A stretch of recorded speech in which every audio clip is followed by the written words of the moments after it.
Damos comienzo a un nuevo comentario bíblico expositivo. Servidores de Dios. Quien te habla es Manuel Cornejo. En esta ocasión estaré compartiendo la primera carta de Juan, capítulo 2 y versículo 3, donde dice: Y en esto sabemos que nosotros le conocemos, si guardamos sus mandamientos. Tengas en cuenta que la comunión exige obediencia, ya que conocer al Salvador es vital para la salvación y también para la vida eterna. El mismo apóstol escribe cuando dice que esta es la vida eterna, que te conozcan a ti, el único Dios verdadero, y a Jesucristo, a quien has enviado. Evangelio de Juan, capítulo 17 y versículo 3. Y Juan concluye una cláusula usando dos veces en la frase del verbo conocer. La primera en presente de indicativo y la segunda en perfecto de indicativo. Por tanto, la traducción de la frase puede hacerse así: en esto conocemos que hemos llegado a conocerle, ya que la primera alude a una percepción mental que asevera lo que dice, de modo que podría traducirse usando el verbo saber. Y la segunda es un conocimiento íntimo y experimental que equivale a un amor vinculante.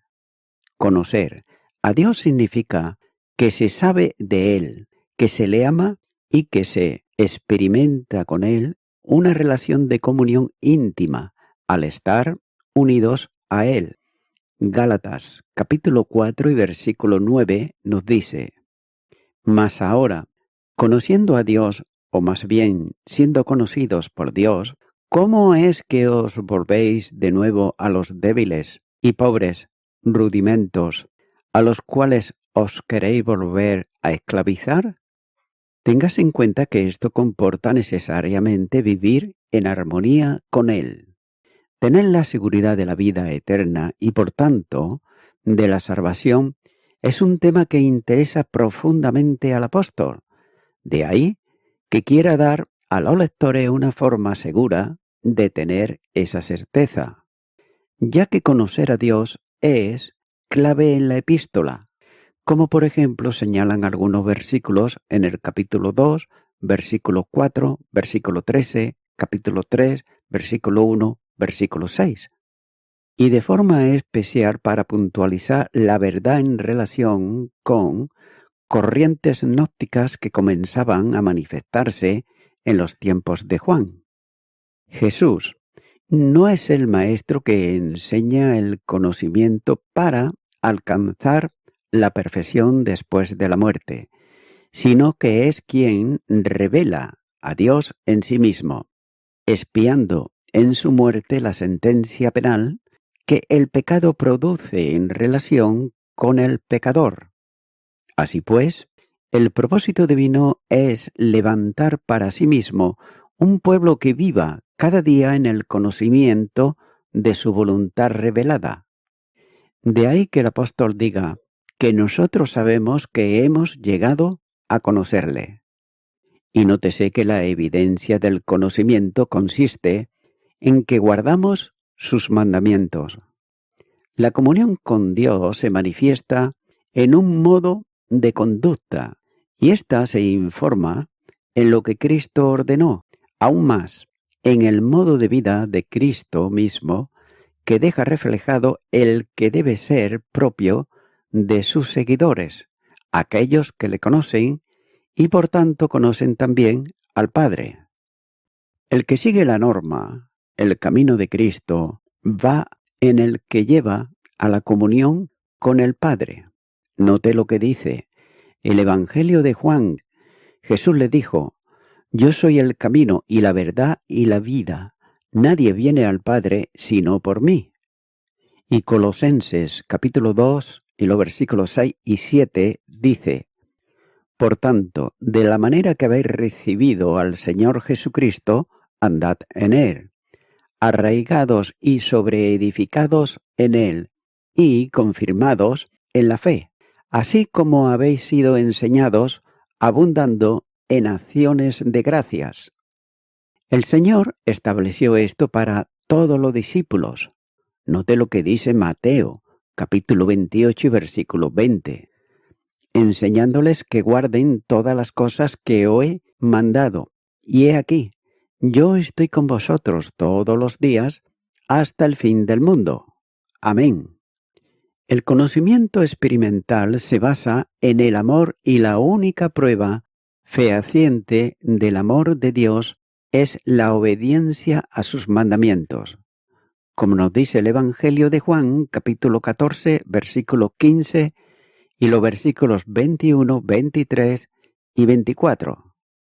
El que le reconoce y obedece está en comunión con él, porque hace las cosas que le agradan, como señala el capítulo 3 y versículos 22 al 24, donde dice: ¿Quién es el mentiroso sino el que niega que Jesús es el Cristo? Este es anticristo, el que niega al Padre y al Hijo. Todo aquel que niega al Hijo tampoco tiene al Padre. El que confiesa al Hijo tiene también al Padre. Lo que habéis oído desde el principio permanezca en vosotros. Si lo que habéis oído desde el principio permanece en vosotros, también vosotros permaneceréis en el Hijo y en el Padre. Note que guardar no significa no quebrantar jamás los mandamientos, sino la constante vigilancia sobre ellos para ajustar la vida a sus demandas.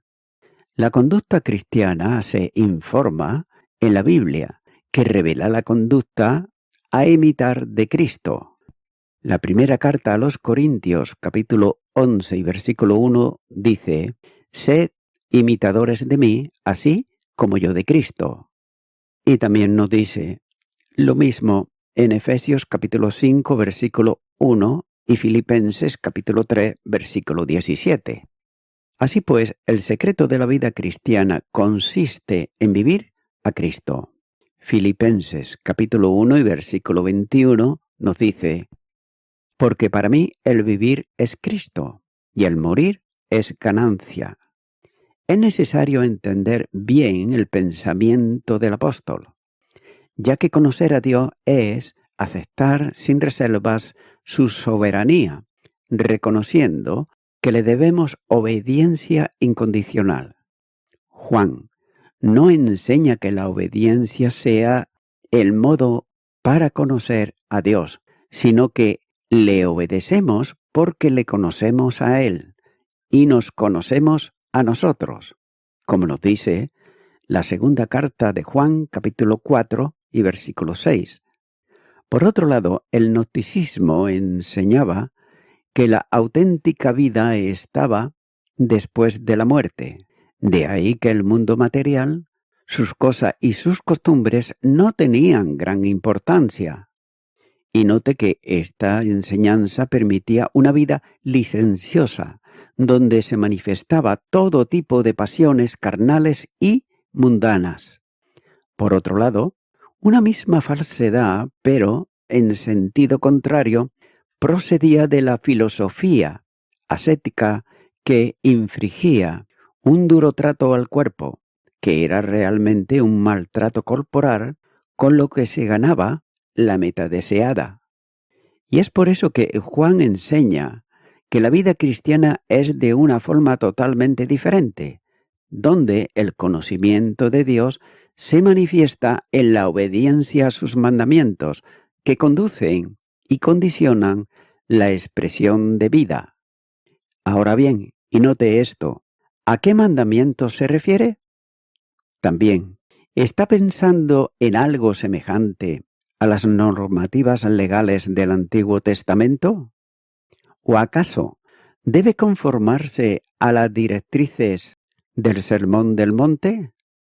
Sin duda alguna que hay mandamientos en este sentido en el Nuevo Testamento, pero lo que con toda probabilidad estaba en la mente del apóstol al escribir el texto sea el ejemplo de Jesús, ya que el que dice que permanece en él debe de andar como él anduvo. Versículo 6. Cristo es el gran discurso de Dios. Hebreos, capítulo 1 y versículo 2 dice: En estos postreros días no ha hablado por el Hijo, a quien constituyó heredero de todo y por quien asimismo hizo el universo. Y la voz del Padre ha establecido una condición para los que le siguen, cuando nos dice que este es mi Hijo amado, en quien tengo complacencia. A él oíd. Mateo, capítulo 17, versículo 5. De modo que Jesús está continuamente en la mente de Juan, en el conjunto de la epístola, pero con todo señala su pensamiento relativo a los mandamientos, cuando dice, y este es un mandamiento, que creamos en el nombre de su Hijo Jesucristo y nos amemos unos a otros como nos lo ha mandado. Capítulo 3, versículo 3. Añadiendo seguidamente, cuando dice, y el que guarda sus mandamientos permanece en Dios y Dios en él. Capítulo 3, versículo 24. En el pensamiento de Juan no hay diferencia alguna entre los mandamientos de Dios y los mandamientos de Cristo, que para él son uno, como nos dice el Evangelio de Juan, capítulo 5, versículo 19 y capítulo 10, versículo 30. Así que la vida cristiana no es tanto el conjunto de instrucciones que han de ser cumplidas, sino la aceptación de una relación espiritual con Dios, respondiendo a cuanto Dios exige y ha establecido. Quien conoce a Dios reconoce que sus mandamientos son como Él excelentes y preciosos, y así los acata. Pero por otro lado, el legalismo trata de que el cristiano se vea envuelto en el cumplimiento de mandatos establecidos. El verdadero discípulo no sigue las demandas divinas por imposición, sino por comunión con Dios. De otro modo, no obedecemos porque se mande, sino por necesidad de expresar nuestro amor a Dios, porque la verdadera prueba de un amor sincero es complacer al amado.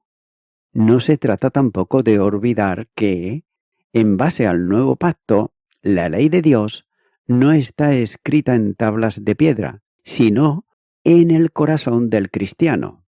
Cuando dice, os daré corazón nuevo y pondré espíritu nuevo dentro de vosotros, y quitaré de vuestra carne el corazón de piedra, y os daré un corazón de carne, y pondré dentro de vosotros mi espíritu, y haré que andéis en mis estatutos, y guardáis mis preceptos, y los pongáis por obra.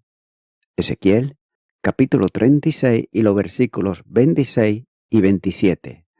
Y también como escribe Jeremías refiriéndose al nuevo pacto, cuando dice, pero este es el pacto que haré con la casa de Israel después de aquellos días, dice Jehová. Daré mi ley en su mente y la escribiré en su corazón. Y yo seré a ellos por Dios y ellos me serán por pueblo. Y no enseñará más ninguno a su prójimo, ni ninguno a su hermano, diciendo, conoce a Jehová, porque todos me conocerán, desde el más pequeño de ellos hasta el más grande. Dice Jehová, porque perdonaré la maldad de ellos y no me acordaré más de su pecado. Jeremías, capítulo 31 y los versículos 33 y 34. El corazón, lleno de la palabra, conduce a acciones conforme a ella, porque cuál en su pensamiento, en su corazón, tal es él. Proverbios capítulo 23, versículo 7. De ahí la obediencia a la que Juan se está refiriendo. No es la legalista, revestida siempre de hipocresía, sino activa que descansa en la verdad aceptada y cuya vida es conducida por el Espíritu Santo. En su orientación pastoral, el apóstol lleva a los lectores a la reflexión práctica, que conduce a un cristianismo verdaderamente dinámico, alejado del misticismo y del legalismo, cuya vida discurre conforme a la voluntad de Dios. La prueba personal de que amamos a Dios está en la obediencia. Continúo ahora con el versículo 4, donde dice: el que dice, yo le conozco y no guarda sus mandamientos, el tal es mentiroso, y la verdad no está en él. Juan presenta aquí un caso de profesión falsa, mediante una supuesta manifestación personal de alguien que afirma conocer a Dios, ya que sin duda está en su pensamiento alguno de los falsos maestros. El apóstol se refiere a alguien que dice tener un verdadero conocimiento de Dios, pero sin embargo no vive una vida consecuente con ese conocimiento, como ha escrito en el versículo anterior. De nuevo, cabe preguntarse quién está en la mente del apóstol cuando está escribiendo esto, ya que probablemente se trata de un gnóstico que hace esa afirmación. Y es la forma expresiva natural en los falsos maestros, por cuyo testimonio personal tiene acceso más fácilmente a los cristianos que pretende engañar. Y note que dice que conoce a Dios, pero sin embargo no guarda sus mandamientos. El significado de esta expresión se ha considerado en el texto anterior, ya que es un conocimiento engañoso, puesto que no se puede conocer a Dios y continuar ignorando su voluntad moral. La obediencia a Dios es la expresión visible de conocerle. El Evangelio de Juan, capítulo 17, versículo 3, nos dice: y esta es la vida eterna, que te conozcan a ti, el único Dios verdadero, y a Jesucristo, a quien has enviado. De otro modo, el conocimiento y obediencia van unidos. Las condiciones del nuevo pacto vinculan conocimiento, comunión y obediencia. Jeremías capítulo 31, versículos 33 y 34. Y también nos dice Hebreos capítulo 8 y los versículos 10 y 11, por lo cual, este es el pacto que haré con la casa de Israel. Después de aquellos días, dice el Señor, pondré mis leyes en la mente de ellos y sobre su corazón las escribiré y seré a ellos por Dios y ellos me serán a mí por pueblo. Y ninguno enseñará a su prójimo, ni ninguno a su hermano diciendo conoce al Señor, porque todos me conocerán, desde el menor hasta el mayor de ellos. Note que Juan es firmemente explícito por la concreción que manifiesta aquí en relación al que dice conocer a Dios y no vive conforme a lo dispuesto por él, ya que dice que mentiroso es. El apóstol usa aquí un sustantivo en lugar del adjetivo mentiroso. El término debiera traducirse por embustero, lo que hace más fuerte, por otro lado, la expresión. La afirmación de conocer a Dios es, por tanto, una afirmación mentirosa. Por tanto, la verdad no está en él. Y note que esta es la tercera vez que menciona la verdad. Primeramente, el que camina en tinieblas no hace la verdad. Capítulo 1, versículo 6. Luego, el que afirma no pecar, la verdad no está en él. Capítulo 1, versículo 8. Y aquí, la verdad no está en quien dice conocer a Dios y vive contrariamente a él. Por tanto, los gnósticos, ellos se sentían libres por el conocimiento para practicar cualquier tipo de inmoralidad. Pero, para ser verdaderamente libres, hay que ser de la verdad, como el Señor mismo hizo notar cuando dijo: «Si el Hijo os libertare, seréis verdaderamente libres». Evangelio de Juan, capítulo 8, versículo 36. Y aún más: «Todo aquel que es de la verdad, oye mi voz». Evangelio de Juan, capítulo 18, versículo 37, la segunda parte. Las palabras que afirman una relación con Dios tienen que ser probadas por las obras consecuentes con la misma. Hablar de piedad y vivir contrariamente a ella es una forma abierta de mentir. La segunda carta a Timoteo, capítulo 3 y versículo 5, nos dice que tendrán apariencia de piedad, pero negarán la eficacia de ella. A estos evita. Una conducta que contradice la confesión muestra que es una conducta falsa. Como escribe el profesor José Salgado cuando dice: «El que pretende conocer a Dios sin observar sus mandamientos es un mentiroso. Es de la misma calaña que aquel que camina en las tinieblas y sin embargo se cree en comunión con Dios». Fin del comentario. Ya que estos son los falsos maestros que afirman conocer a Dios mientras niegan las formas más elementales de la vida cristiana, convirtiendo la libertad en libertinaje en base a un pretendido conocimiento de Dios. Y voy concluyendo con esto. La verdadera fe siempre está acompañada de la voluntad que hay en el creyente para someterse a la voluntad de su Dios. La fe acepta la autoridad de Dios sobre la vida propia.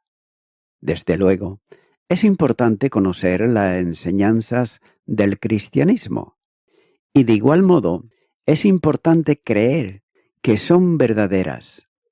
Pero, a menos de que ese conocimiento de la cabeza y la fe de cabeza operen en las actitudes y en las acciones de gente que es vulnerable a engañarse a sí misma.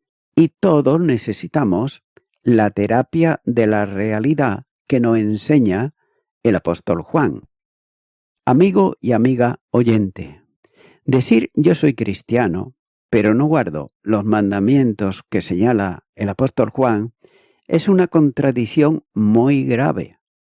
Por tanto, si este es tu caso, deja ya de engañarte a ti mismo o a ti misma y decide de una vez por todas el aceptar a Jesucristo en tu vida, para que de esta manera puedas vivir la auténtica vida que es Jesús mismo, porque Él es el camino, la verdad y la vida. Ora conmigo si nunca antes la has hecho. Esta oración que voy a hacer será el primer paso que debes de dar para seguir a Jesucristo. Señor Jesucristo, vengo ante ti porque me he llamado cristiano o cristiana por vivir en una nación de tradiciones religiosas cristianas, pero sin embargo nunca he tenido un encuentro contigo, porque nunca he hecho tu voluntad, sino la que a mí me parece. Por ello te pido perdón por todos mis pecados y me arrepiento de ellos. Te recibo ahora como mi Salvador. En tu nombre. Amén.